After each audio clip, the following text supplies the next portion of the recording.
the fireworks. We are back with CWE Video Podcast, episode 17. We've got 17-year-old Travis Cole here, our special guest on the program, Devon Bray. Welcome to the program. And, of course, the mastermind, Kevin Cannon. 17-year veteran. 17-year veteran. Depending on whose math you use. And veteran, depending on whose terminology you want to use. It's really... Wrestler. 17-year local wrestling veteran. Yeah. There we go.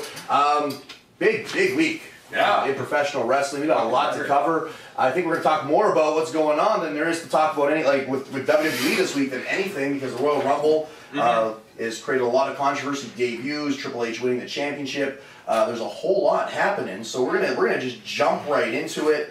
Royal Rumble reactions. What's everyone's overall thought on the pay-per-view and what went down? I was pretty happy with the whole product. If I have one qualm about it, and I was talking to Devin about this off air, they didn't have one of those just shithead surprises like that you know who's not going to win, like Hacksaw or Boogeyman. They didn't have a throwback nostalgic surprise entrant this year. I think that's the first year in a while where they didn't have someone who was just kind of... Apparently the dirt sheet rumor was that they didn't use any past guys because it was for the title, and that wouldn't make sense that some random guy would get a shot at the title.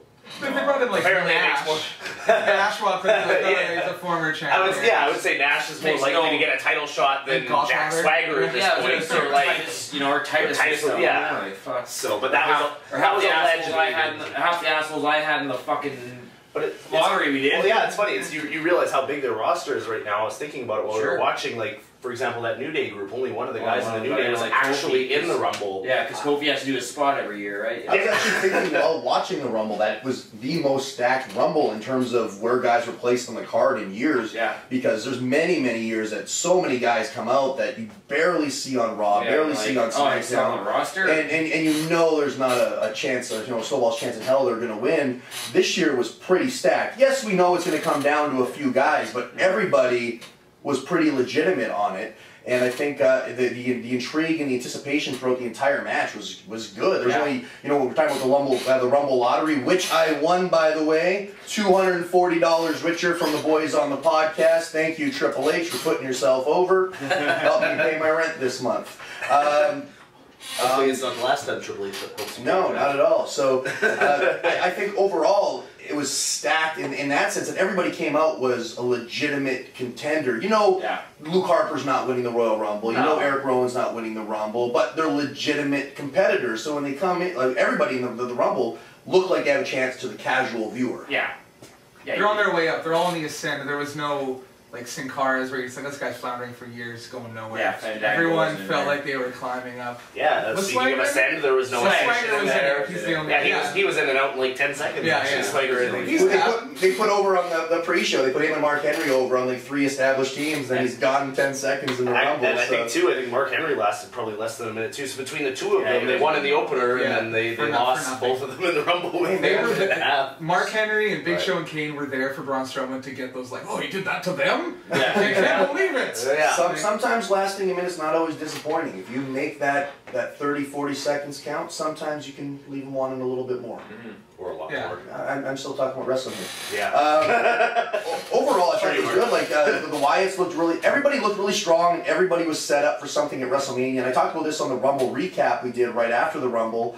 My only, I had a couple of armchair booker qualms, and that was there was 4 or 5 guys that legitimately could have won the Rumble, but none of them were near the end. So when it got down to the last 3-4 guys, I don't think anybody believed Sheamus was going to win the Rumble this year. I don't think anybody believed Dean Ambrose was going to win the Rumble this year. So when it came down to Triple H, there's a small part of you that went, maybe Roman Reigns is going to come back in and toss him.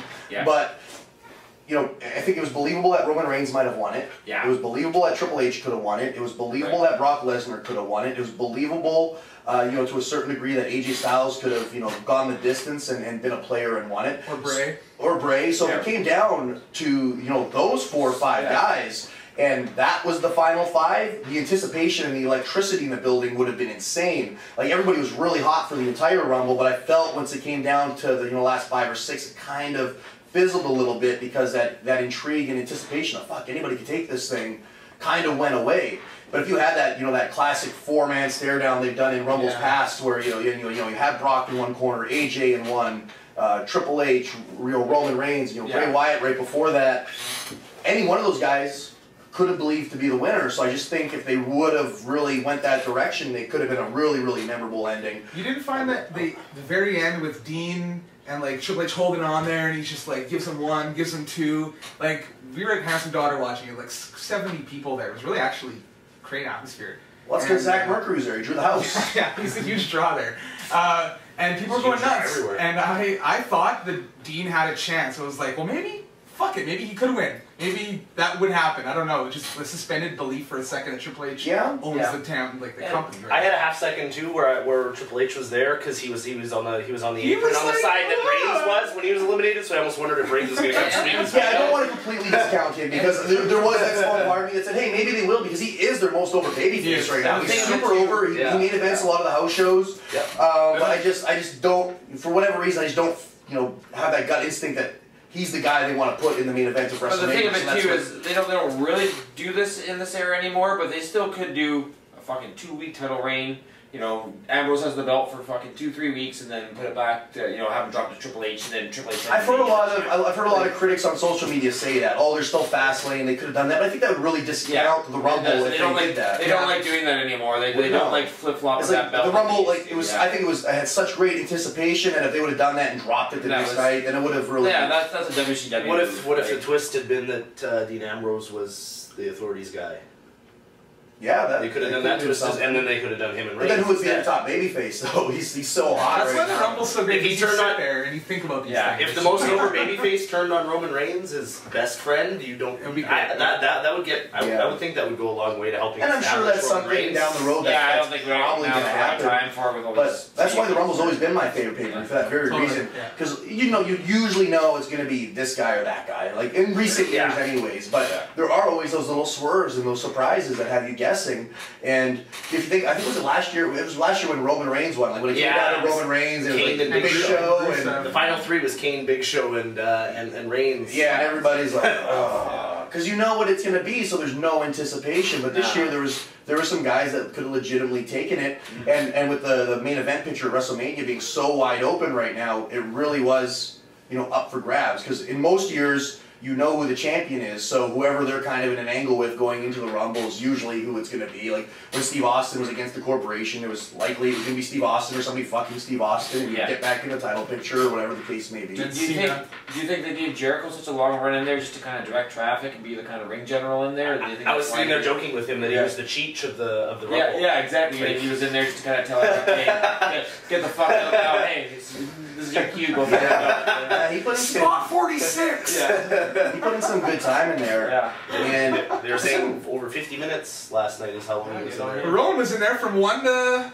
Wow, he took a half-hour smoke break. My watch kept going. The Rumble did a really good job of setting up Mania feuds. Like when Owens threw at AJ, he said like, "Some welcome to the big leagues." You have Bray stare down Lesnar. You had Bray stare down like Triple H. You had all these little feuds kind of starting too. Yeah. And a lot of the times, I think of how many stinker Rumbles there's been with like fucking Max Mini runs in.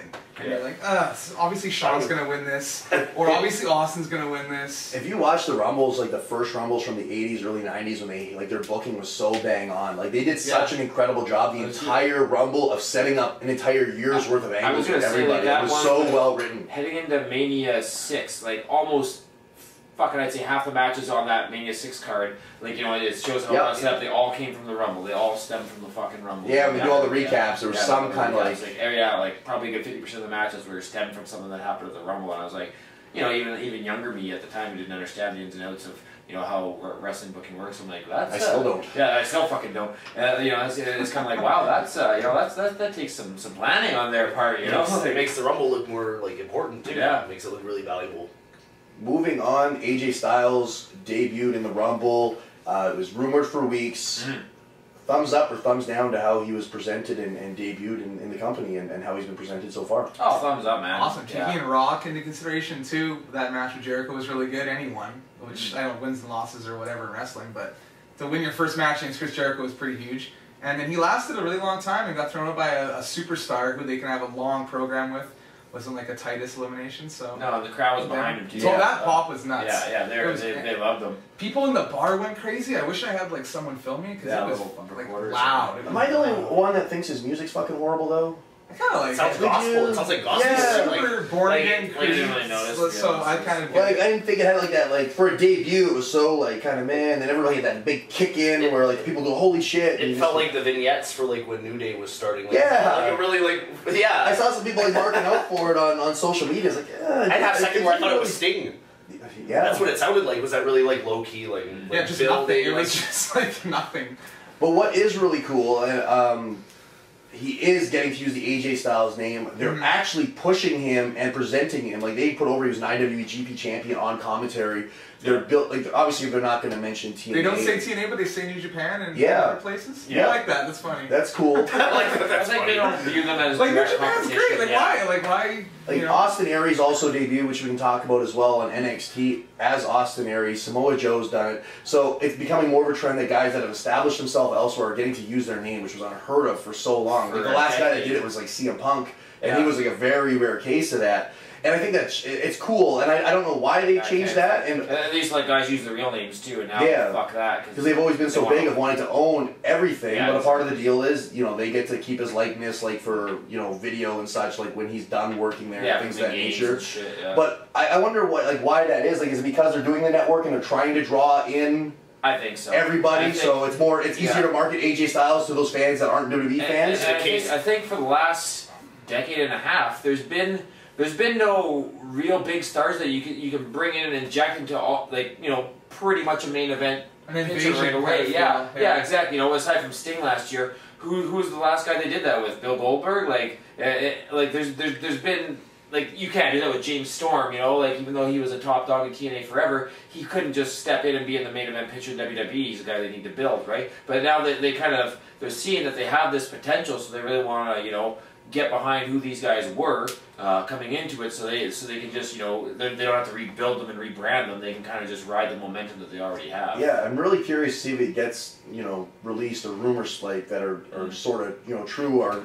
confirmed on why this is happening now. Because for a long time they didn't want guys doing it because they didn't want you going elsewhere and using the name. Successful with so I've always said this for years, and I'm thinking this might be a part of the process. Is like, they've lost over the years. You know, TNA is like their closest competition, if you want to call it. And they've never, America anyway. Yeah, and they never have been, and I don't think like they believe they are. You know, obviously they want to present themselves as to draw that intrigue from the wrestling world, but it's night and day like where they are on the grand scheme of things. Oh, fuck. But if you look at it, like Jeff Hardy was one of the biggest stars in WWE when he left. Like, he was huge. He was selling more merchandise than John Cena. Guys like Rob Van Dam, Kurt Angle, all these guys, Christian, Mick Foley, Hogan, Nash, all of them left. All of them have gone to TNA. They all have gone to TNA, and Kurt Angle is the only one that moved the needle a little bit in terms of like a giant jump in ratings for when he first got there. Yeah. But everybody else, it didn't really make a difference. So I wonder if it's now like, okay, go ahead and work there. We know it's not going to make a dent on the radar. It's so funny that you mentioned that too, because all those guys use their names from WWE, because those were guys like Kurt Angle was his real name. Right. Mick Foley was allowed to use his name. Hulk Hogan, Jeff Hardy, that's all their real names. So it's funny you mentioned that, because not only did they go and work there and it didn't make a difference, but they went there with their names that WWE made, marketed, and it didn't make a difference. So maybe it's like, okay, well, yeah, I'm hopeful. I'm hopeful like that's what it is, so you can see more of that, because it's beneficial to the business as a whole on all levels. If, say, AJ Styles gets to go to WWE, be AJ Styles, his contract runs up, he wants to go back to the independents, you can still promote him as AJ Styles, and he has his whole history and career intact, instead of like weird guys. Like there's sometimes when we book guys like, you know, Justin Gabriel, for example, couldn't use Justin Gabriel, so he switches it to PJ Black. So, you know, he's trying to get that over, but the fans know him as Justin Gabriel. Yeah. So I remember, you know, like a couple internet, you know, dickheads, every time I post Justin Gabriel, oh, he's PJ Black now. Well, no, but the mainstream knows him as this. So it's cool to have that consistency and be able to promote somebody across the board, because then it's going to be a benefit to the independents when these guys do become available again. Victoria said they allow her to use Victoria because she lets the boys eat at a restaurant whenever they're in town. And Solid. they kind of don't harass her about it because she's just over with the office because she lets them all come there. Well, Victoria didn't use it in TNA. No, she didn't, but she uses it on the independents if she wants to. Oh, yeah. They never really bug anybody on the independents. Like, you have to have, like, big heat with the office for them to be, like, doing your that. ass. Well, White Wolf doesn't bug Gangrel. No. That joke? Okay. The opening screen of No Mercy. Thank God. And White Wolf. Out of curiosity, too, with the network now, is it more beneficial to keep these guys' names the way they are? Because, say, for example, 10 years down the line, WWE buys TNA's tape library and decides to put it on the network. Is it not more beneficial to have AJ Styles established as AJ Styles as opposed to... Of course. In WWE footage, he's AJ Styles. And in TNA footage, he's, or vice versa, you know. For example, he's not like a huge main event guy yet, but say Xavier Woods, he worked in TNA for a while under a completely different name. Yeah. So is it more beneficial now to like have that marriage? Because they're thinking in their mind, it's like with the network, I assume their hope is to basically monopolize the business eventually and really own any valuable tapes whatsoever. They'll hope to. Right. So it's a matter. That probably will happen because the network will eventually have all of WWE's content on it. Like they hold off on some of it so they can keep putting on new stuff. Pieces, but it's weird because it's all happening now. Like after Fergal Devitt went there, after Kenta went there, after these guys went there that could have used their name as well. Generico. Generico. That was the most over gimmick in the Indies. I would love to see him with the Ole and shit. I miss that. It's the best. Yeah. You don't like that? Generico? Generico. Oh yeah, I love Generico. Yeah, oh yeah, he's incredible. Right? He's one of the rare guys like that were not Mexican that was able to get over like with emotion and selling while wearing a mask. It's really tough. Like it's an art to do. He did a Rumble like way the fuck back when, eh? Generico? Yeah. No, he's never been in the Rumble. Sure he has. He was like some fucking. I swear that was him in like. That was El Sombra.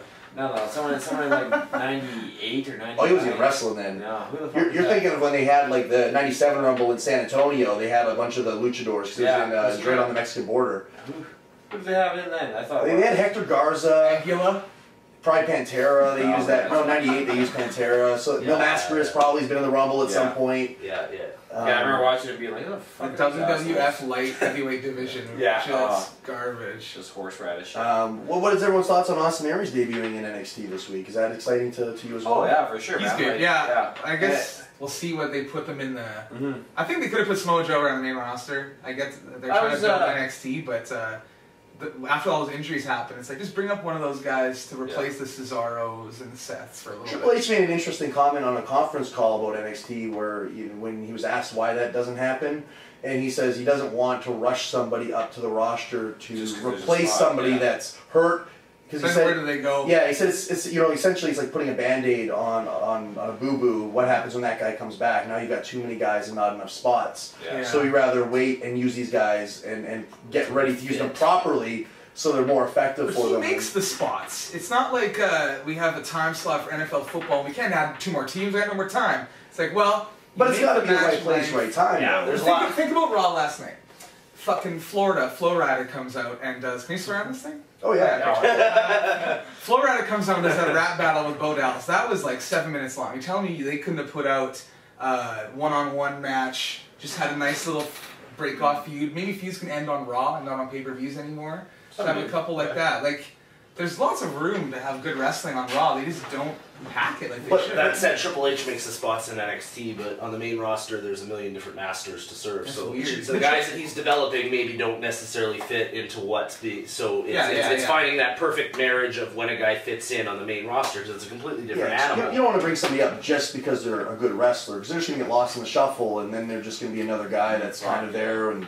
You want them to come in and have a purpose. How big is your ideal? How big do you think a good Fed should have? Like how many? Roster-wise? Yeah, 40. Yeah, I'd say that's probably right. I think it's I think they're performing at their optimal when they got 40 guys, give or take. I don't know what the answer is, but a big problem is because they only have 30, 40 guys, which is probably more than enough when you think about it.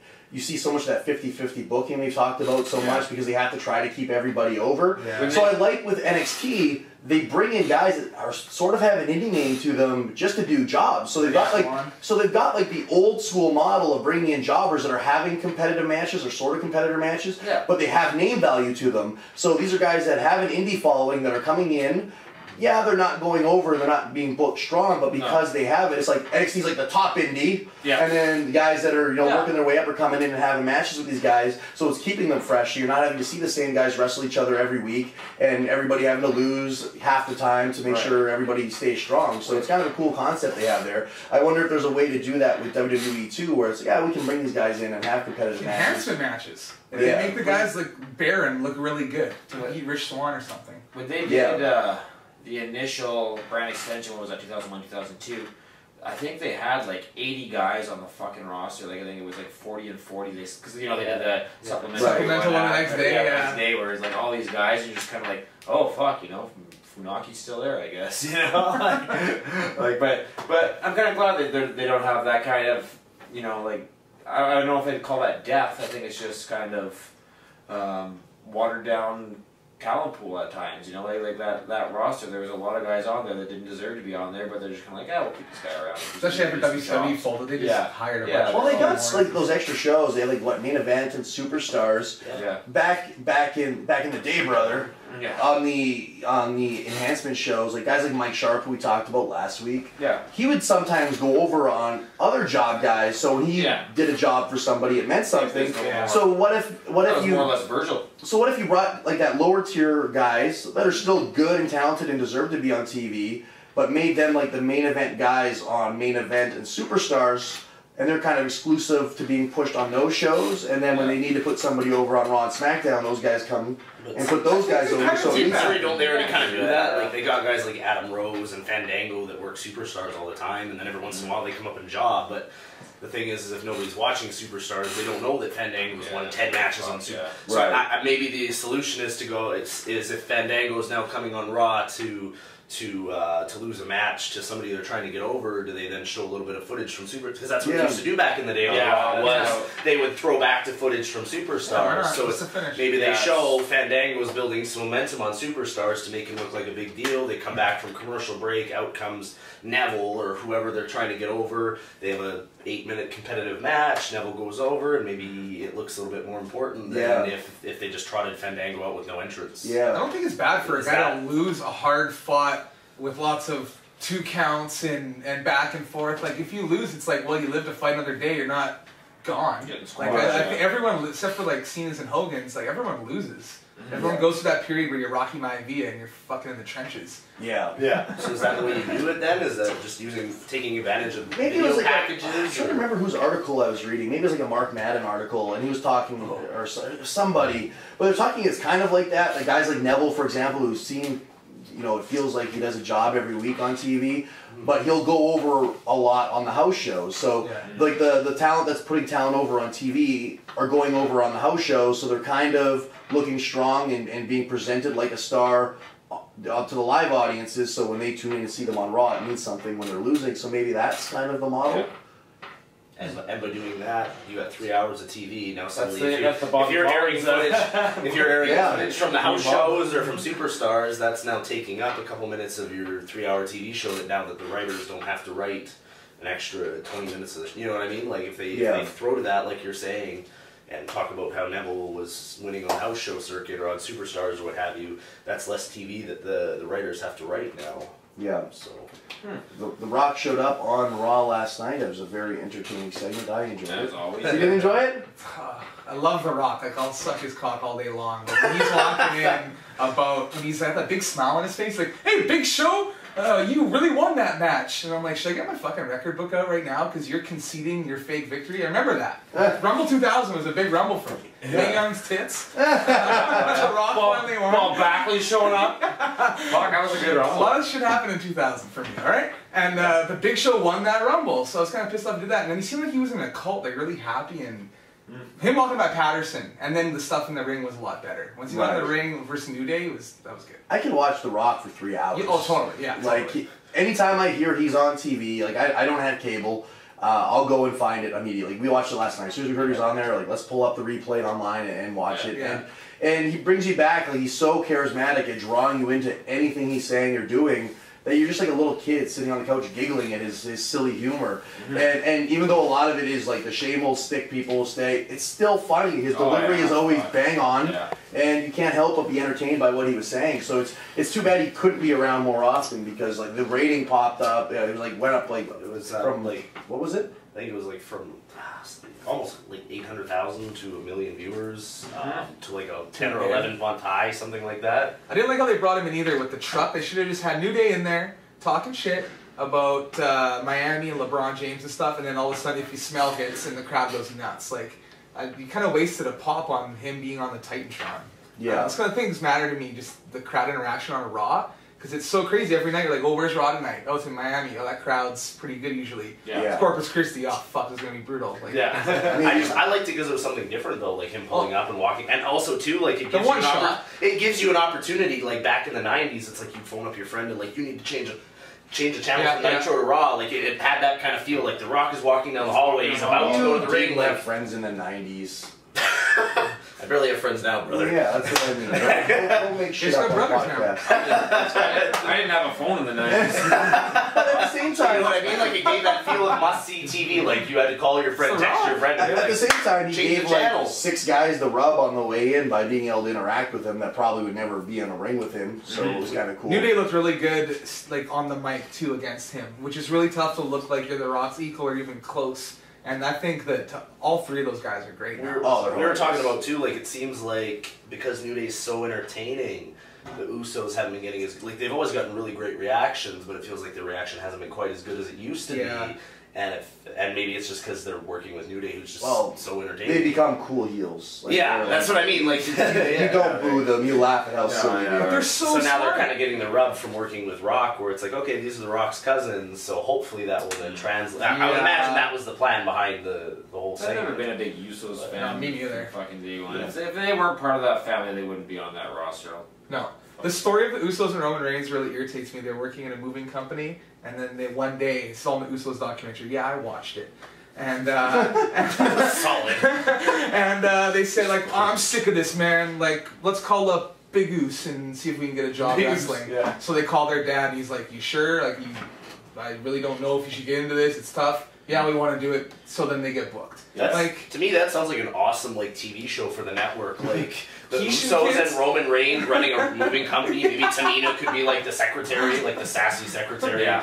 That sounds like something that should be on the network. I want to see this. And like the wife on Dog the Bounty Hunter that's just kind of like, we're doing them. Okay, you gotta get over there. Something that needs to be on the CWE network is a commercial break, so we can plug that big 7th anniversary tour coming up featuring Colt Boom Boom Cabana. So check out all those details, and we'll be back to continue talking to wrestling. What's that? Quit begging you to be. No. No.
Back from commercial break. Hopefully you're logging on to yovo.com right now and buying tickets to all 8 shows across Canada, and you're going to do the tour with us. That's what a die-hard wrestling fan would do. If you're not doing that, you should be ashamed of yourself. What match are you looking forward to the most on that tour? On this entire tour, the match I'm looking forward to the most? Wow. Of the announced matches. Oh, wow. Yeah. Man, there's so many good ones in every town, and I'm not just doing promoter hype and bullshit. Like, there's some really good, like, every show's going to be awesome. Like, Cole Cabana, Silas Young, Jason Kincaid, Sigmund, Chase Owens. Yourself. Myself. Travis Cole. Yeah, well, yeah, we call that the popcorn match in the business because fans need a time to get up, go to the washroom if like the show's a long one, buy merchandise, get canteen. Buy my merchandise. Do you have merch now? I do. Really? Yeah. Have you? Yeah. I bought his foam finger. I'll pick something up of yours. Solid. Just in case you run out of toilet paper. I'd rather they like go and buy my merchandise. If you go for it. If they want to take a break during my match to go buy my T-shirt, I mean. You're gonna buy 10? Yeah. I'll even sign it during the match. Why do wrestlers do that? I'll roll out of the ring and sign it. Just like, what is the 8x10?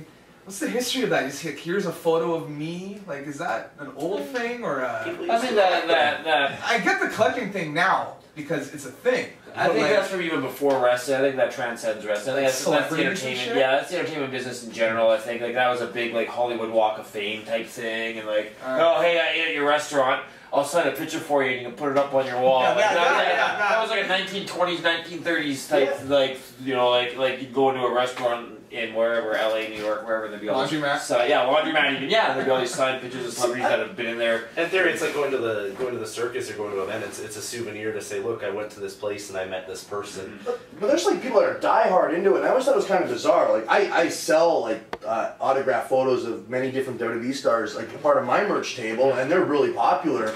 But for me, even as a kid, it wasn't like a thing that I was like really into. Like, oh, I gotta go get that guy's autograph. Like, never. I pictures with them. Yeah, like I can see like getting a picture of somebody, say, oh, cool, I met this person. But just like getting somebody to sign their name on a piece of paper, I always thought it was bizarre. Like, some people, and like teach their own. Like, it's very popular and like a big part of profiting as a wrestler, but I've like personally never quite understood why that was. You have to remember, 15 years ago, you went down to the Polo Park Hotel there.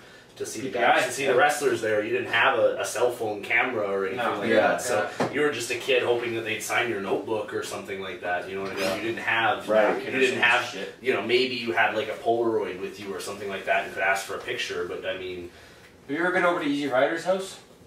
I've trained in his garage with a ring set up, but I've never been inside his house. He's got like a big rec room set up kind of thing, and he's easily got 40 or 50 framed autographed pictures of different workers. Like most of them are kind of old school ones. Like he doesn't have, you know, Neville up there, right? You know, like, but you know, there's all like Sherry Martel. Is that Zack Ryder? No, that's Zack Ryder. Like I love the Backstreet Boys, and if I were to meet them and get their autograph, like I don't know what I would do with it. Like I'm just gonna put it on my wall and jerk off to it. Like what am I supposed to do with this autograph? That's one thing you can do. Yeah, you know, like I don't understand. Like I don't understand what I'm supposed to do with it. Like maybe if I got like a collector's book or something. That's what I mean.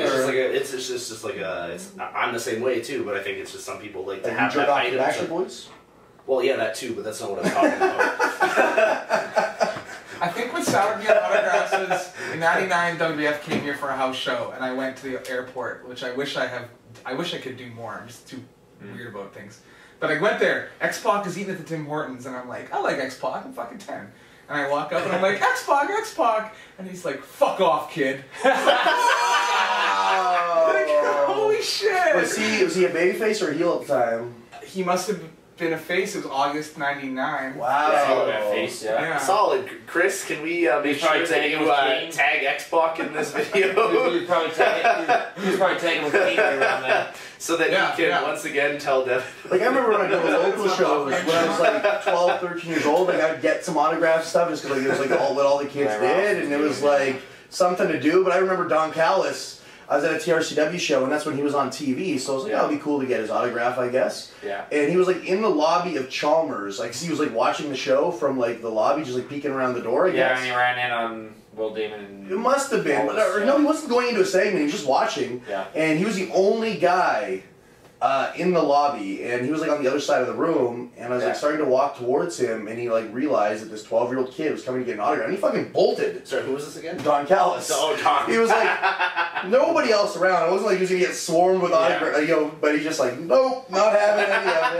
it. He doesn't know what to sign, Jackal or Cyrus.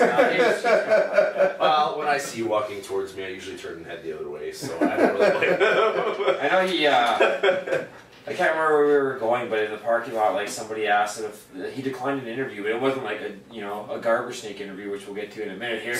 Oh yeah, but it was like a an interview with like the Sun or well not the Sun because he worked for the Sun, but it was an interview with someone with like a radio station or or the Metro or some damn thing. They're like, hey, after the show, do you have time for it? He's like, what the fuck am I gonna tell them? How to get fired from WWF? And then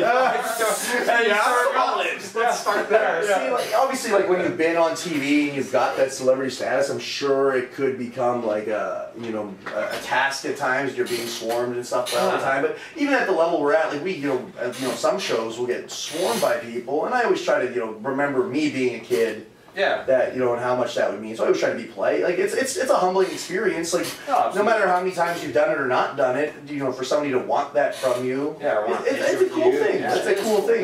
So I always try to be personable. Even if I'm trying to rush out and get to the party, you still try to take that time. See, if you're a big enough heel, they don't want your phone. You guys are like the Gold Eyes. Whenever I see kids go for Gold Eyes autographs, I'm like, well, who the fuck wants this guy's autograph?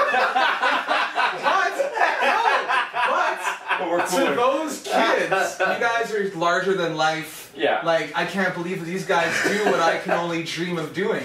They don't know that you're not on Raw. They think they're watching Monday Night Raw when they're at a CWE show. Oh yeah, for sure. Like, they're so into it. Same with the Gold Eyes games. It's not just kids. I've signed women's breasts and body parts. It's the adult. Okay, I don't know if that has to do with your wrestling talent. Yeah, you got some big pecs. Yeah, brother. It's my first time in a gym actually, so no, I go to the Y downtown and it's awful. So. It's awful. They have a massage room for some reason. I don't know why. It's that's for. One more WWE topic, and I want to talk about some local stuff before we jump into your stuff. Oh, yeah.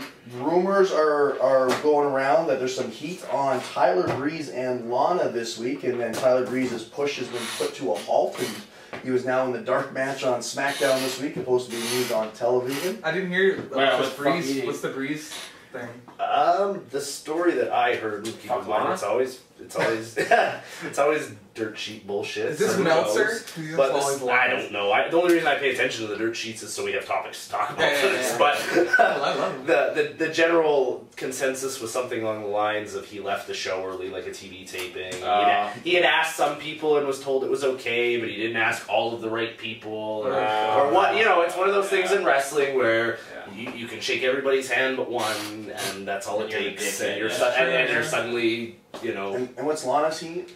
Lana had heat a couple times, I remember. But the most recent one is she was talking dirty or something backstage. Was that the? Oh, is that on Raw? Yeah. I didn't even give her heat for that. She got heat for the Rusev Summer Rae thing with the TMZ, and then she got heat because she had some kind of exchange with Paige on Twitter about how she was calling Paige a bully who bullied her in NXT, and everyone thought it was an angle, but then Paige responded with something along the lines of "Stop angling for a storyline." Yeah. Which was thanks, Paige. So I don't know, but I feel bad for Breeze because he's great, and it doesn't sound like something he'd do after the work ethic they hammer into. I've known him since he broke into the business. I had his second match ever with him. Actually, really? I worked him on tour that whole. He's from British Columbia, but he trained in Calgary. Actually, I reconnected with him when I was down doing Raw and SmackDown in December. It's the first time I'd seen him in 6-7 years, and one of the most sincere, nice guys in the business. Just a good dude, really talented. I could tell, like, just working with him in his second, third, fourth, and fifth matches, he was going to be awesome. Like, just a natural for it, and just really humble. And it was really cool to see him get signed. But it's even cooler, like, that he's now on Raw and getting to do these things. He was in NXT for a while, like 7 years or something like that. 2009, like 7 years. Yeah, he's been there a long time. So it's kind of silly when you hear that. Like, yeah, I don't know what the circumstances behind him having to leave early, if this is legitimate, because, like, yeah, it's pretty standard. Like, if you're there until the end, and whatever the case may be. But my biggest pet peeve, it's not just WWE, because I don't know that environment. but just in general, I hate when someone says, "Oh, this person's got heat." Like, we're in a business that's supposed to be of men, and everybody gets so fucking ass hurt over the smallest, littlest things. Where it's as simple of, hey, you said something about this guy. Yeah. He has heat. Hey, if you said something about me, hey, Kev, you have a problem? Yeah, and it's like, nope. Are you sure? I heard you said some stuff. Nope, didn't say it. Okay, cool. Well, it seems like wrestlers have a different code of conduct or of ethics between each other. Like, I never knew about this limp handshake thing. Is that a thing? Oh, it's I wanted to ask you about that, actually. I heard on a podcast, and I was like, that fucking really thing. Like, how do they do it? Just like that? Oh, some will even go as far as, like... That's the Kenny Chevy special. Yeah, really? Okay. Depending on who you talk to, there's so many variations of it. It used to be like the insider shake, like the Illuminati have their own handshakes. Tickle your palm? Yeah, where if you were a worker and one of the boys in on the work of wrestling, you knew the secret handshake, and it was also, if you shook hands with somebody like that, you know, they knew you were light and easy to work with. And then there's the other end of the spectrum where, like, there's guys that are... Gene Snitsky. Yeah, where you fucking shake my hand like a man or I'll fucking... The thing is it was a trust thing in the sense of it's like, if I go and shake Danny's hand like that, he knows that I'm a worker too. This is before kayfabe was broken. It's a fraternity. So it's a way of us telling each other that I'm in on it too. We both know what's up. And fuck, I must not be in on it then. Whatever it is. That was the idea behind it now, but... It's like pretty safe in 2016 just to shake someone's hand normally. Yeah. At most, you'll have somebody go, "Oh, kid, you're stiff," and they'll just make it. It's not like an actual thing. Yeah. But you'll get more heat, it seems, like if you do that and somebody doesn't like it. Because they'll think you're being a mark. It's so ridiculous. Wrestling has these stupidest things in the world that you get heat for. Just so you boys know, the only reason we're even discussing this is when I was going through topics this week, thinking, okay, we'll talk about this. I know you'd go off on a I get heat for everything. That's the only reason we're talking about the whole leading early thing. Masters was telling me when he was in OVW, he didn't know any better and he fucking left early one day because he wasn't even, he got there and they just forgot about him kind of thing and he wasn't on the run sheet. He's like, oh, I guess I'll just go back home kind of thing. And then they called him, made him come back, and they basically just JBL beat him up and that was it. But he can't, right? Like over something so ridiculous. But you can't do that anymore, obviously. But he didn't get it. He didn't get like buried or anything because they're like, all right, well, that's all you get is beating. People use the term in the business like, "Oh, you're a heat magnet," and that's something I get labeled with because I take pride in the amount of heat I have with people because like I actually look for it in the sense that everyone gives you heat for stupid, childish bullshit that wouldn't apply in any other like avenue of the professional world, but in wrestling it does. It's a huge offense. Yeah. So like I love it when I hear, "Oh, this guy has heat with you because you know he thinks you act this way or you said this." I was like, well, why isn't he just asking me about it? But WWE is one of the most like magnified workplaces in the world. Like we know about the product, and then we love hearing about the behind the scenes. Right. Shit. And from what I know.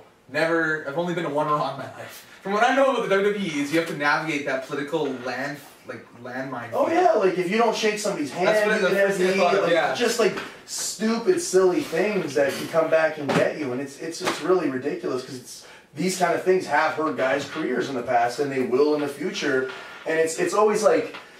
Everybody will say they have heat with you, but very, very rarely will somebody actually address you man to man. So I love it. I love when I hear somebody has heat with me because I'll make it very uncomfortable for them. Like I'll pull them aside and I'll be very casual about it and I'll bring it up. Yeah, the funny thing about heat is, I would say 9 times out of 10, if you find out you have heat with somebody, your usual reaction is, what the fuck do I have heat with that guy? Because you have no idea. Like you had no idea there was an actual... Right. Like what... Why is there heat exactly? Because 9 times out of 10, nobody actually. We're down in Minnesota, and I won't name names because I run into these people often. Ric Flair. Ric Flair. Fuck you, Ric Flair. We have heat, brother. We were going out as a group, and Travis stooges off to me. He's like, "Hey, man, this guy's got this guy's got heat with you," and I'm like, "What?" I was like, I don't even talk to this guy. Like, why do I have heat with this person? Like I say hello to him when I come in the dressing room, like a professional when I'm doing my rounds of hellos. But I don't know if I've ever even had a conversation with this guy in my entire life. Why do I have heat with him? I'll actually tell the full story without using names, because he'll probably, if he does watch this, he'll know who it is, and maybe he'll come squash it with you. Maybe. Yeah, we were going out with a bunch of the boys, and I was talking to one of the boys' girlfriends, Trying to book her, probably. No. Oh, wait, doesn't do that. sorry, but. Anyway, I was talking to one of the boys' girlfriends because it was intermission, and she was at the merch table next to me. Yeah. And I said, and she's like, "What are we doing tonight?" And we were talking about going out to, I think, Denny's is where we ended up. Oh yeah, of course, yeah. of course. But anyway, long story short, she had said something to me along the lines of, we were talking about who was coming or something like that. You were coming, brother. All right, give it a rest. Anyway, long story short, it was just implied that when she spoke to this specific guy, he was like, "Oh, who are you going out with?" And when she said the Canadians, he kind of, like, when she said our names, he responded, "Oh, we're going out with the fucking Canadians," or something like that. Like it was like a bad thing. And funnily enough, it was responded that it was like, "Oh." He's like, "Oh, well, Travis isn't that bad, but, you know, fuck Danny." Like, which is a normal response, and I don't blame you. I am a bit which I kind of popped for. She's like, "Travis isn't bad." She's like, "What?" She's like, "What is your problem with Travis? I saw you guys talking earlier." And he's like, "Well, not really Travis. Mostly just Danny." And this guy, I don't know if I've ever had a conversation with in my life, and wasn't his heat with me like, I think I'm better than him or something, or carry myself like I'm better than him, which I am. It had something to do with it. So there's no crime in it. There's no crime. But Travis tells me this, we're on our way to Denny's, and he's telling me this as we're walking in. And I'm like, I'm going to go pull this motherfucker outside and have a chat. He's like, no, don't do that. Don't make a scene. I was like, no. No. If this guy has a problem, I'm going to pull him aside like a man and address him and ask him what his problem is, and we'll squash it. I hate like the wrestling bullshit of everybody like chattering like high school girls behind I agree with you, but there's that's why I always just confront people. Most people will pull somebody aside and do that. You'd just like, we'd be sitting there and you'd be like, "Oh, by the way, here you fucking have a problem with me in the middle of the dinner table." There's a slight difference there, and that's kind of the difference. Well, I'll be straightforward about it. You can be straightforward. I've confronted countless people that could have kicked the living shit out of me if it went bad, but you can easily just say, "Hey man, can we go chat?" Which is what you don't do. If that's what you did, if that's how it experienced you in the past, I would have been like, "Yeah man, do your thing," or whatever. But you tend to be a little bit more abrasive than that, brother. Well, brother, doing that, you know it's real. He's shooting on me now. You got heat. Oh yeah, now we have heat, right? Heat. Speaking of heat, I'm going to use that to segue into our indie idiot of the week.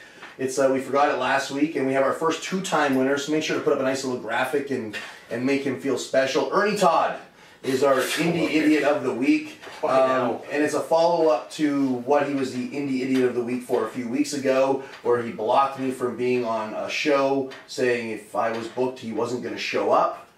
Because I guess he's afraid of me maybe confronting him and being abrasive, I suppose. Maybe, I'm a loose cannon, apparently. I'm a big shooter.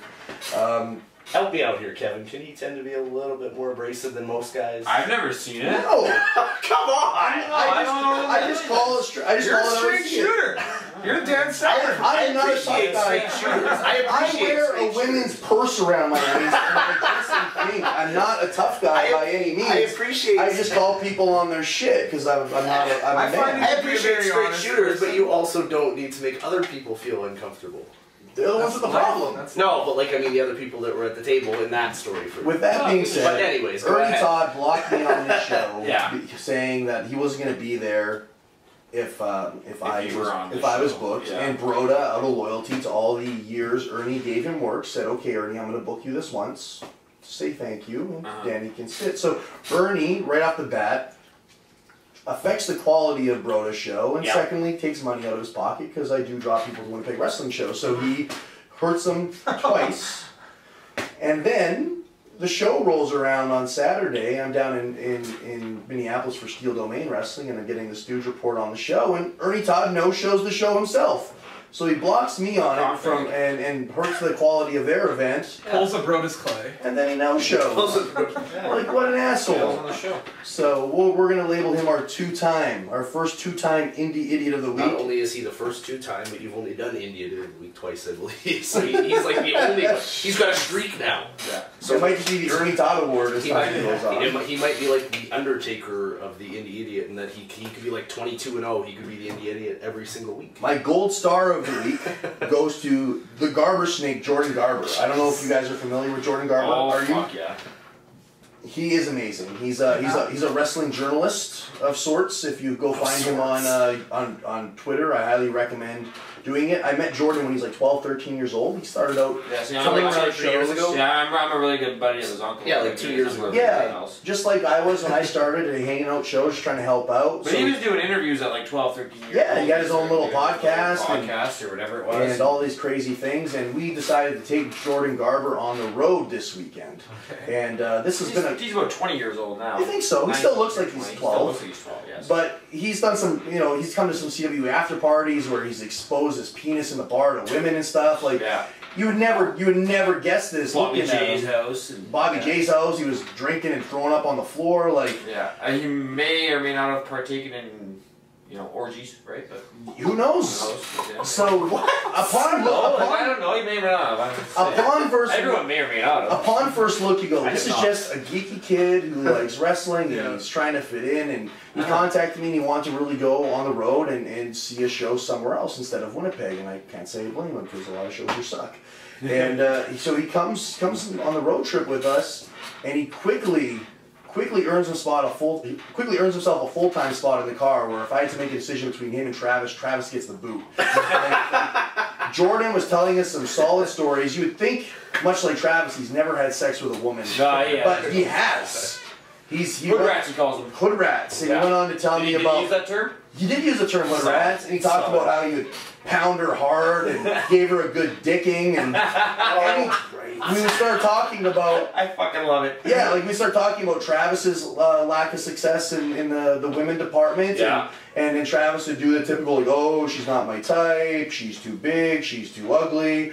And Jordan Garber's like, I'll fuck her. And he was just ready to jump right in. Like, he quickly earned the respect of the boys in the car. Him and Shaggy bonded.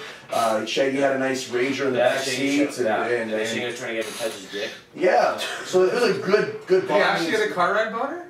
Shaggy did, That's real, yeah. And the vibration. I bought the Cialis on the way in here, so I saw it on the way. Yeah.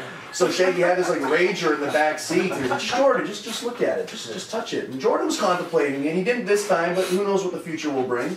But either way, Jordan Garber, he's gold star for Jordan Garber. He's gonna be coming on the road with me a lot more often, I think. Nice. But with that being said, Travis Cole earned himself a gold star as well. We kind of referenced it on the podcast Royal Rumble recap. For the first time ever, make some fireworks happen. I want like a cool graphic fireworks celebration. Travis Cole had sex with a woman on Friday night, and I saw it with my own eyes. It finally happened. We gave Travis a hard time, but he gave this girl a hard time Friday night. He ended all speculation. I don't know if he actually enjoyed it, but he did do it. So he can now put that on. Where did you bust it? Like on her, just the rubber, or what? The rubber broke. Oh. Yeah, we might be reporting a Travis fatherhood story in about a month. That's alright. So, you're at that age. Yeah, so it's a pretty exciting time. Like I was in Minneapolis or here? It's here in Winnipeg, right after Rookies. Like when you're a big time wrestling star at Central Hotel, the girls are lining up. That's where Adam Race's friend.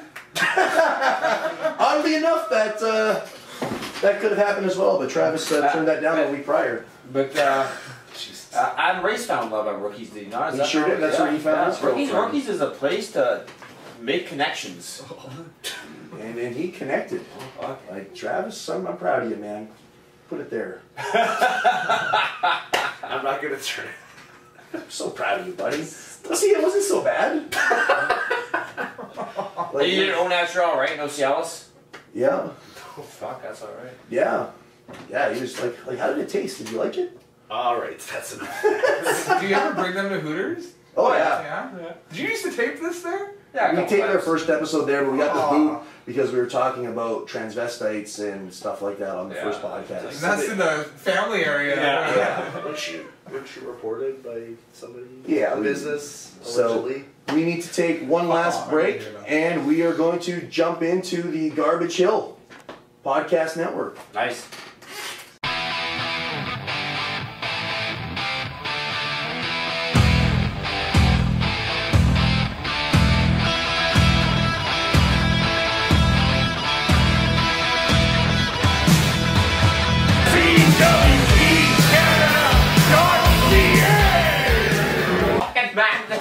He's like, oh, let's put it under there. And like at the time, I didn't know why you would need a porn mag in the bathroom. Like, now looking back, I'm like, oh. And we are back with the third part of the interview, where we wrap things up, something Travis didn't do. Well, he tried to do on Friday, but it didn't quite work out that way. There's a lot of mechanics involved in doing that. That's not a first time. So week by week, we'll give an update on the situation and you can practice on like a banana or something, you know, like wait, what? Put the rubber on it. Sticking up your ass. So Devon, you are the founder, if I'm not mistaken, of the Garbage Hill Podcast Network. Yes. Tell the viewers at home a little bit about your project and what kind of content's on there. Basically, it's, I'd say the first. I think we were called the first by the Uniters, so that was a nice tag. Collection of podcasts in the city. It's a little bit different than traditional radio. I think we can go a little bit longer, say whatever we want. No ads, no sponsors, no managers. So nobody's making any money? No, definitely not. Well, I sell t-shirts, so I'm making money back for buying the t-shirts. Yeah. And shout out to the guy at Dollarama that I saw wearing one. That's my demo. The Dollarama. That was like your big fame moment. Yeah. On Dollarama, you're like, oh, I'm over with somebody. I asked him where he got the shirt, and he said the internet. I'm like, that's pretty vague. Well, at least you can buy it at Dollarama. So that's a start. Yeah. We got about 13 shows right now, ranging from sports and music and movies to wrestling. Actually, Loose Ropes Wrestling on there too. So I do live events. I do live podcasts with my show, Couch Surfing. We've had people like Fred Penner, Robin Falcon-Ouellette, a bunch. Adam Knight was on there once. Adam Knight's been on. Yeah. I was talking to Fred Penner. It was tons of fun. That was awesome. I recommend listening to that one. I'll have to go take a listen to that. The best. Having him over like in my apartment with my cat sitting there. You have a solid cat, by the way. Yeah. Yeah, big fan of your cat. Yeah. Did you have Fred Penner play a song with his guitar on the podcast? Yeah. I didn't even ask him to. He just brought his guitar over and was ready. He's a professional. Like, I was actually on 2 flights with Fred Penner. It was the highlight of my year that time. I was just getting ready to fly somewhere, and sure enough, there was Fred Penner in first class, and he did have his guitar, come to think of it. He's got this amazing aura, because he's kind of like everyone's grandpa, everyone's old uncle, family member, because we all know him. I even pulled out a record that I have of the cat, came back, and he signed it for me and stuff. I'm trying autographs. The only autograph I have right now. Yeah, so it was fun to have him over, and like Charles Adler was really weird, because I'm very different on the political spectrum from him. And then to kind of get in little mini arguments on my futon around my like wrestling toys and. Did he get heated? No, not really. Like I think he's used to arguing with people to a point where he doesn't get worked up about someone's opinion. How many different? And then again, he's like on the highest rated show on radio in Canada, at least probably. You're doing the podcast on your couch, so I'm sure you probably didn't feel too threatened or intimidated. No. Oh, maybe. So how many different like podcasters do you have then? You said you have different shows. How many different guys do you have working with you? About a dozen, and then I have a couple shows of my own that I just do it for fun. Like I have an Arnold podcast that we watch an Arnold movie and then basically bullshit about it for about half an hour and stuff like that. So. If you ever need a guest for the Arnold one, there you go. I've seen his entire life. So you've got 13 of them. You've got, you said sports, movies. What other kind of genres do you have on there? Oh man, there's like these aren't my words. This is hers. It's a podcast about a lesbian mail carrier, and it's her life basically. And she's adopted kids and stuff. So that's a whole show. A lesbian? I don't quite understand. She's a male letter carrier person. Yeah. I don't want to say mailman. Male carrier. Oh, she's okay. So she's like autobiography. You know what? She's basically talking about her life. Yeah. We had a heated debate this past week, and actually while we were watching the Rumble, not to sidetrack here, that reminds me, and maybe I can get everyone's opinion on here. So you're in your own house. That's your house. That's your property, right? If your mailman's delivering your mail, can you get charged for beating off in your window while your mailman's on your doorstep? Like, you're in your fucking living room. Like, you can do it if you want. I don't think you're allowed to do that in a window. Do it in an open area. Don't look at my fucking window then. Well, if you can't do it on your step, I can see that, like on your porch. In theory, like if someone could see in your window from the streets, like if kids could be walking to school and just happen to turn their head and see it. Or anyone, any human. Well, yeah. You fucking way to look in people's windows. Why don't you do that between now and next I Tuesday? actually lost the bet. I do have to do that to Jason's mail. You have to go to Jason's house and you have to jerk off for his mailman. Yeah, it's a lady though, so it's not as bad. Well, it's not. Yeah. Or it's way worse. It's okay. Depending. Yeah.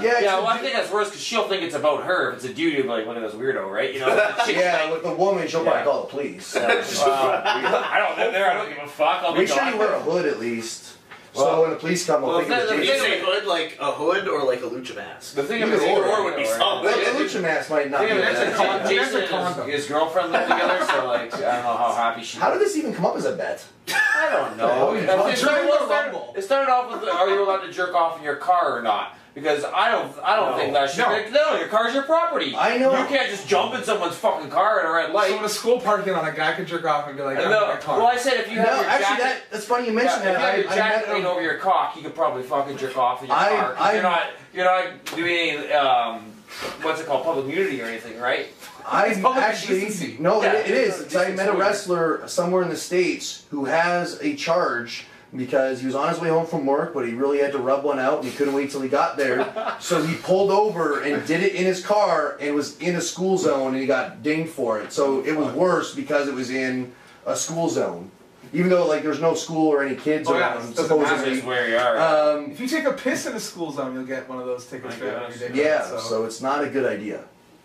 Well, I'm not going to do the car one. It's the mail one. I would hope that there's no Girl Scouts coming to the house to sell cookies when you're doing this waiting for the mailman because it get really bad really quick. But back to something less weird, the lesbian mail carrier. Sorry. Yeah, that's just one of the shows. Okay. She's got her partner on and her friends and her kids and stuff. So that gets that's a really popular show. What are they talking The about? L word, but in podcast form. What it's Just talk about what There's- a lesbian mail carrier. they adopted some kids, so the struggles of going through that and then raising them. Isn't that like the mail carrier position being eliminated soon? I don't know when that's happening. And I know in Alberta they now have I think that's when I was living in Calgary for like just around the time I moved out here, they were starting to phase out neighborhoods where now they have boxes. Yeah. So like every block has a different box and you just throw the mail in. So I imagine the carriers still have to do that, but the job's obviously significantly Chopped in reduced. half, If the podcast network needs a homosexual wrestler aspect, Travis is looking to expand his brand. So Very well. We got we do a lot of live shows. Like 5 of the podcasts do shows at Handsome Daughter, usually Sundays. I've done about 20 of those in the last fall, and I've done 3. And then we did like a game show, did Friendly Feud, basically take on Family Feud and stuff like that. So that's tons of fun. the Handsome Daughter, I see you guys promoting a lot of events there. What's the connection with Handsome Daughter, and what are some of the things you guys are doing there? Pretty much the connection is just hipster Winnipeggers. You know, we all sort of know each other. We all have the same sweaters. And That's a pretty badass sweater, if I say so myself. it's part of the gimmick I'm going to pitch to you later for CWE. Sure, The man. professor. Can't be much worse than the Hot Prospect. So let's give it a try. Is that like a hot prospect? Is that a hot shot thing? Are you guys a tag team? God, no. No. The hotties? Never. Kelly J. DeVoe could sing our intro song. Hey, fuck, we're on to something. Listen to the details. So the Handsome Daughter, you guys do some live events there. I've seen, namely, you guys do pay-per-views there. Yeah. Is that kind of the gist of what's just going on? because those are so monthly, and we get a really good crowd for WWE pay-per-views, so What's like the rat situation like there? it's minimal. Like ring rat or So you're telling me- ladies of the evening, you know? So you're telling All me nice ladies the in Handsome Handsome Daughter is not drawing the plethora of hot women that like to watch wrestling. there to these is, events if on not a regular more basis. women at the wrestling pay-per-views, it's equal for sure. It's equal. Because guys bring their girlfriends, and there's usually groups of girls that for some reason like Dean Ambrose, and they want to go down and scream for him in the back of my fucking ear. And Who was Zach Mercury screaming for when he was watching the pay-per-view? his pick was Dean Ambrose too, actually. Really? That's kind of weird because that's a guy he probably wouldn't like just talking to Merc and his likes and dislikes for wrestling. Didn't like Dean Ambrose steal his spot in Puerto Rico? Probably. He had that cowboy gimmick where Bushwhacker Luke called him up. He's like, "Hey, you want to do this?" And he's like, "Nah, I don't know if I'm Zach Mercury. I'm not doing it. You know, I'm not changing my gimmick." and then TJ Brett told that story, and then then it ended up being Dean Ambrose took that spot. Very well. So it could have been Zach Mercury with Triple H in the Royal Rumble. if In the things went Shield, other Zach way. Mercury in the Shield. Zach Mercury in the Shield, yeah. I don't like the territory on fire. It really would. You have no idea. So you've we've talked about before we went on the air. You've been watching local wrestling on and off for a long period of time. What was your first introduction to local wrestling, and how did you come across it? Well, Attitude Era, obviously wrestling was hot as shit, and never came here. Like, I always wanted to see The Rock, and I was talking about that 1999 house show. He didn't come because of terrorists. Yeah, well, something happened, but they said it was terrorists in Miami. No, it's a fucking Arnold movie. He just missed his fucking. Yeah, exactly. Yeah. So Jericho debuted, and then obviously you want more wrestling as a kid, and Westdale Community Center. Was those, like, get a 2-liter of Coke and drink it to yourself, and then you can't sleep all night. I was at those shows, Ultimate Thunder Wrestling. I probably even reffed one or two of them actually. Cool. Yeah. So that was just from your introduction to that was just being in the neighborhood. You saw it being promoted, and you said, "Well, I'll go check out whatever the hell this is." Yeah, I think all my friends were into DX and The Rock and Stone Cold. It was like the fucking in thing in school at that time. Yeah. I kind of like when wrestling after WCW and after the brand extension, I turned like 14, 15 kind of thing. So it wasn't as cool to like wrestling anymore, and it was kind of getting worse and worse. Some declines. So yeah, and I didn't want to wear my like The Rock shirt to high school and fucking wedgie. I guess so. Yeah. So you were watching the Attitude Era when wrestling was hot and really popular. What was your first reaction to seeing local wrestling for the first time, which is obviously a much different genre of professional wrestling, and Ultimate Thunder is a much different genre than indie wrestling, so it must have been quite the culture shock. In the Attitude Era, I feel like everyone did stunners, and there was probably a doink at every show. And everyone did. I'll let you in on a secret. Even today, there's still a doink on almost every show. That's okay. Matt Bourne, God rest his soul, needs to keep that legacy alive. Lives on through all of us. Yeah. Why are you playing with your dick? That's weird. Let's see how this is He's checking to see if he's got an STD. He read about those in high school. If you get laid, you might get it. But I actually got back into wrestling heavy because love of God. I started working at Hooters, and a guy there, Terrence, who co-hosts Couchsurfing with me, he sort of liked it, same way I did back in Attitude Era. And we just started talking, and then I realized I'm like 18 now, working around a bunch of gorgeous girls that doesn't matter what I like. They don't want to talk to me at all. No, yeah. I'm slowly realizing that it doesn't matter what my interests are. I'm always going to be the same person. So I was like, why don't I like wrestling like I used to? I used to fucking love it. And then from ever since around 07, it's been straight on. We even went to a house show together. Remember a bunch of us? We had on the bus. On the bus. Not a transit bus, the Hooters bus. So this was like... We lost one of our letters for Jericho. We lost like the R or something. And then it was like fucking... Everyone switched seats and stuff, and we were trying to figure it out. I was so done for that show. Yeah, it was great. Do you have any memories of anybody that was on those shows that you first watched at Westdale Community Club? No, not at all. Not at all? No. Stood out. A young hotshot was reffing, I think. He was. I think I took a tombstone pile driver from J.C. Dirksen on one of those shows. Oh, my Atlanta. Yeah, I'm here to tell the tales, so that's a story within itself. Must have said your prayers. And so, once wrestling kind of dropped off the map, and sadly Ultimate Thunder dropped off the map, and said goodbye to the wrestling world, to rest in peace. You took some time off. What brought you back? You was talking to Terrence, and he introduced you to PCW, correct? Yeah, because at the time, WWE was really bad too. It was in that 07's kind of Cena run. So it wasn't even much to cling on to there, but the nostalgia of it, and then the No Mercy N64 part of it. Yeah. Because video games, especially their old wrestling ones, those bring people together. And then PCWs are, not to say anything about CWE shows, they're lots of fun too. But at the time, PCW was just like, you get wasted, and you can yell whatever you want. It's like therapeutic.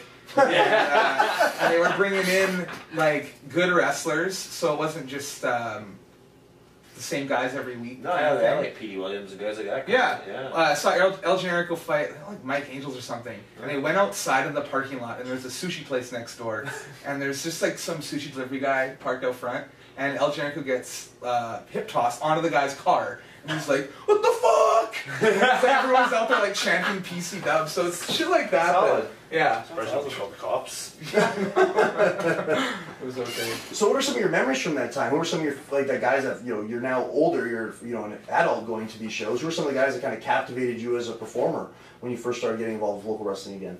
Like, in those days, Playboy Will Damon. Yeah. He was the big draw at the time. Kenny Omega, man, like, to see him go, I obviously was there at the beginning, but to see him kind of his career rise and go from there and always be constantly entertained, like Kenny's the best. So. So you're going to be at the 7th anniversary show to see Playboy Will Damon's big return then? Yeah. Oh, at CWE? Yeah. Big return after how many years is it now? He last wrestled a CWE match in 2009, so it would have been 7 years ago. Yeah. I like I'm not a brand loyal to anything because it's indie wrestling. You know, it drops off the map or it can be really good one show, whatever. PCW has just been a constant for a couple years now, and one time they had a casket match, and it was advertised like, I've never seen a fucking casket match before. Like, this is crazy, this is interesting. And it didn't end up happening when we were at the show, so he's kind of got deflated. And ever since then, I felt like, kind of, like, I deserve that casket match. I know where you get the casket, Daddy. You got a casket. You got a casket kit around? Caskets are expensive, bro. No, Easy Rider had one made. Oh, wow. Yeah, he's surprised. I imagine he still has it. I don't see why he wouldn't. So they started wrestling at Dillon's in like 2008. So you've been a fan for quite a long time, pretty much as long as CWE's been in existence. You know, take us on a ride as a fan, how you've seen the company progress and some of the high spots, some of the low points, and some of your favorite wrestlers that have come through there in the last 7-8 years. Oh, CWE memories. No, PCW. Oh, PCW. I can do CWE. Because you were there, when they started at Dillon's, that was kind of the relaunch after the Lid nightclub, which they ran forever. So you starting then would have never even seen me wrestle in PCW, so I was never ever a part of them when they got started in Dillon's. How have they progressed as a company to you, as a fan and where they're at now? The Dillon shows were the pinnacle because they had the room to jump off of shit, and they could go to the back of the bar and fight, go outside and fight. Where they are now, it just kind of restricts that, and they have a problem with security there that act like they're fucking Patterson and Briscoe. Like, they don't like people getting too close to the ring and things like that. And my crew, they like to kind of stand up. Yeah, they stand right on the apron. I don't like to do that, but because I don't want to get like a baseball slide to the face. But they stand a little bit closer, and I like a bit farther back. But I preferred that, and they kind of have the same HIW guys that I really like, and I don't know. It's the atmosphere, it's the camaraderie of it. I think going with my friends, and I don't think my current girlfriend listens to this, but I've actually brought like a couple girls to the PCW shows and stuff, and it's like not unheard of for them to have a really good time because it's fucking wrestling in a bar, man. It's the best atmosphere. Yeah. Something so Winnipeg about it. I picture like my grandma at an AWA show watching fucking Nick Bockwinkel, and like them all drunk and playing the Vilts and shit. Smoking cigarettes. Yeah, exactly. Yeah, so I get that nostalgic feeling. In the last 7 years, they've had like a complete overhaul, pretty much, of their roster from what it was then to what it is now. How would you compare the two? And is there favorites from each era, or guys you could go without if you had to choose? I'm gonna bury anyone for you, Danny. I've been burying people for 2 hours. Travis, yeah. No, they're like, honestly, I respect every, not just wrestler, but person that gets on a stage, whether it's a comedian or in a band or something. It takes a lot of fucking guts to stand in front of a group of people and put yourselves out there. And then never mind the respect I have for professional wrestling on its own, that you guys beat each other up in there, and it's fake, wink wink. Like, I'm the biggest defender of like professional wrestling, and I'm not even involved in it in the slightest, just because I see it as some sort of art form and like the purest form of entertainment. So, yeah. I'd like to get off on a tangent with my love for wrestling. That's alright. I watched a fucking I'm gonna go long, okay? You roll the tape. I watched a documentary on the history of wrestling, and Abe Lincoln wrestled over 300 matches. Really? Yeah. I did not know that. Yeah. Fucking weird. Yeah. Shoot matches. So what you're saying is I can still be president? Yeah, well, it wasn't working. Yeah, I could be president. That means. So you've watched PCW, Ultimate Thunder Wrestling, CWE. You've watched Primos, WFX. number one. And Primos. How could we forget about Primos? Organization. Okay, now you can bury people. Go. Well, no, fuck that. The Primo show that I went to that wasn't in the mall, where Jake the Snake took his shirt off for like no reason. It was just like, he's Jake the Snake. I'll bury Jake. No. He's Jake the Snake. If he wants to take off his shirt, he'll take off his shirt. It was gross. He was like getting girls to like rub his body. Good for him. Yeah, that's solid. It wasn't like Victoria Stokes that Playmate of the Year rubbed his body either. But the show we went to in some Punjab Cultural Center, it had like a ramp, and Cole Cabana was there and stuff. AJ Styles lost a Shadow Extreme, my favorite wrestler. So it's a good night. Love Shadow. Shadow. As someone who's watched so much local wrestling, any promotion included, what would you say, or some of the, the five biggest memories you've had going to a local wrestling show? Nate Hardy. Does he still wrestle? Yep, sort of, yeah. Yeah. We used to give him a lot of shit because it's a Hardy Boys thing or whatever, but he jumped off of probably a 20-foot roof at Dillon's one time, and it was the most insane thing I've ever seen in my life. It was just did like a front flip off, like, it was crazy. So that one comes to mind. Anytime the bar fights happen and the CWE Rumbles, the great spots you guys think of in there, with the ecstasy and the guys dancing. Those are some of my favorites. Yeah, like a little drug use reference. Family show. Bobby J's dick falling out anytime that happens.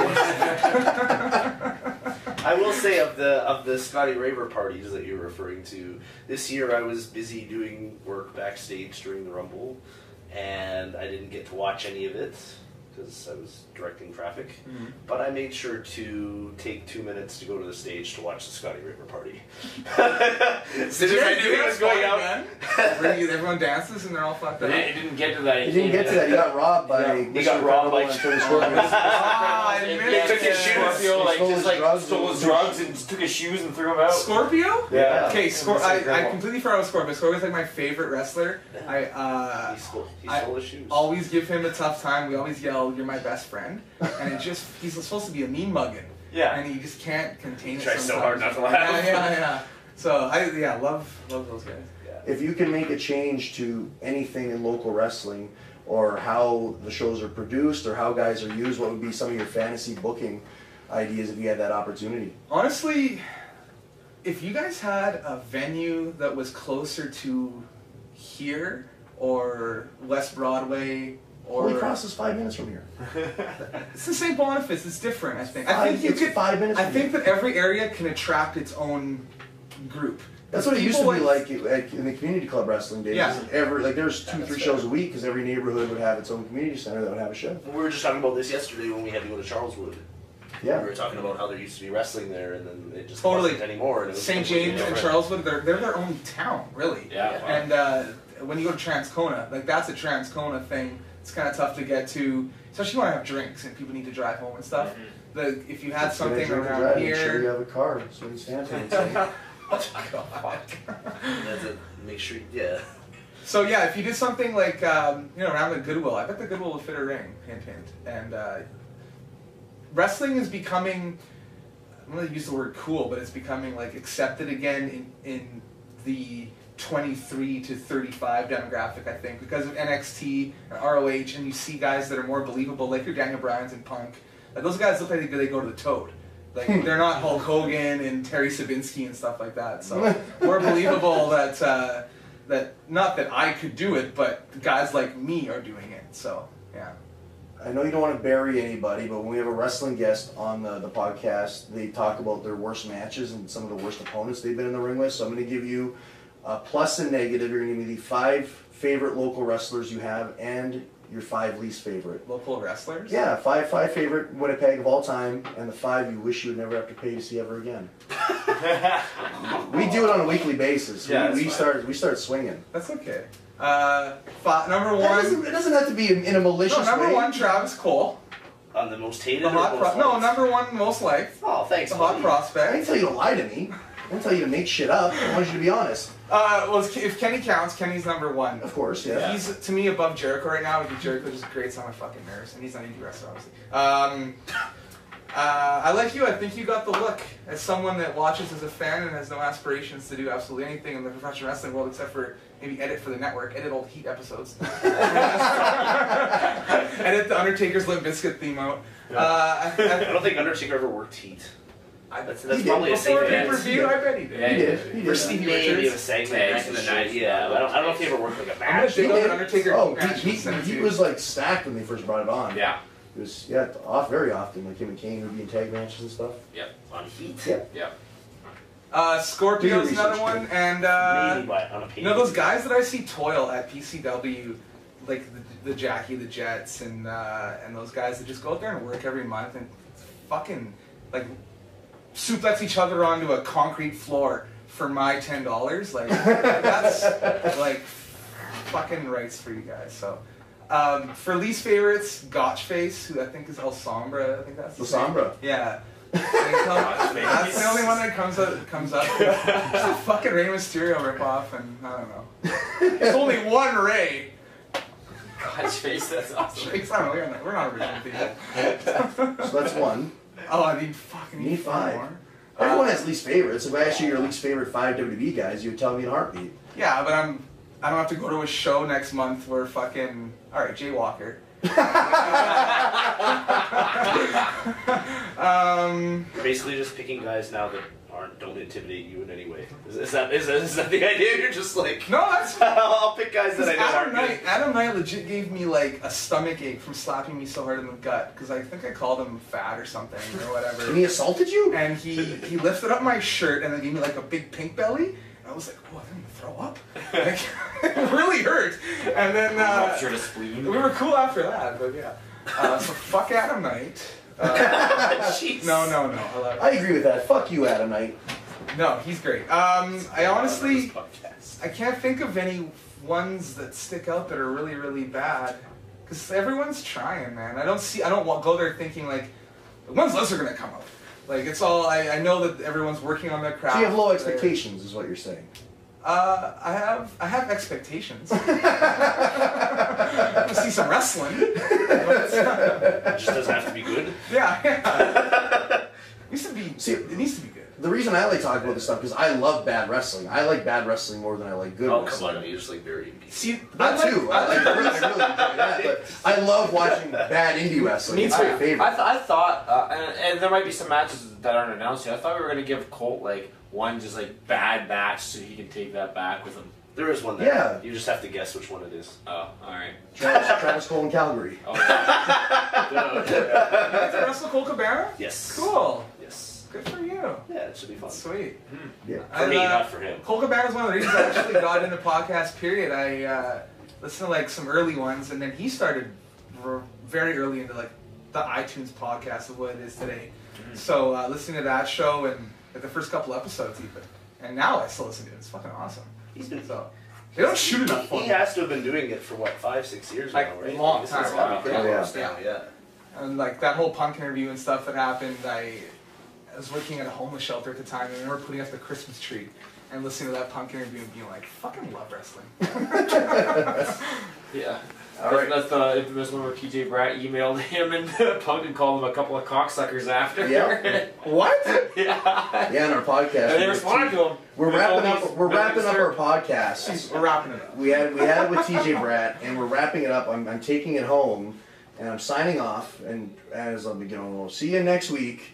TJ Bratt's like, no, before we go, fuck Colt Cabana. And this is after there was no context whatsoever. We had and this is after he went on a highly inappropriate rant against Jewish people earlier in the program. Yes, yeah. I was wearing a I Star Cult shirt, as you know, as the Jewish Star shirt instead of a heart. And he's like, you're wearing that fucking Colt Cabana shirt. He pointed right at me and then went on this rant. And apparently Colt emailed him and said, I think you need professional help. Yeah, because TJ Bratt... Wait, Colt watched that, or he... No. He read the email. No, TJ Bratt emailed Colt Cabana after listening to a podcast and called him and CM Punk a bunch of marks and... Cocksuckers. And apparently Colt just responded with, I think you need professional help. The story was that Punk had told on Cabana's podcast apparently something about how he didn't make a lot of money on a European tour, like it was a really small amount of money.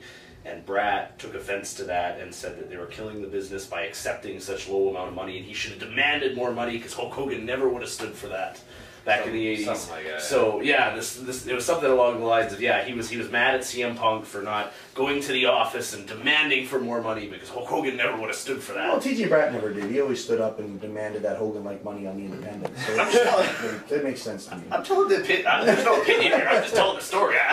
Instead of my just. With that being said, we're going to wrap it up, and we're not going to call Colt Cabana a cocksucker because he's coming in the headline for us for 8 shows, and depending on how that goes, we might call him a cocksucker. I think we're going to have some fun, and it's going to be a great tour, and Colt's a lot of fun to be on the road with, and a great entertainer to watch. So CWECanada.ca for all those dates. give us your social media handles and where they can listen to you not bury people and be no fun. Yeah. Way to put the podcast over, Danny, and be no fun. More diplomatic. Couch surfing on iTunes. You already heard the Fred Penner reviews and stuff like that. Whatever. You're not going to check it out, probably. I'm going to listen to Fred Penner. Okay, I love Fred Penner. All right. I got 3 cats, man. I can appreciate the cat being back. Crystal, make a nice little graphic for you. Oh, man. Right here. Can you sign the show off and then like play that full song to end the podcast? I'll definitely find us some Fred Penner. Thank you. I like sandwiches more. That's we need to get Fred Penner on the program to shoot on local wrestlers. I think that'd be fun. Like, let's get him nice and liquored up, bring him to a bad local wrestling show, and we'll bring him on. He's got Bob Holliday stories. I bet he does, yeah. Does he Bob Holliday? Yeah. We'll be back next week, and if you thought this was fun, and it sure was, we'll be back with Dick Blood next week. Oh, God.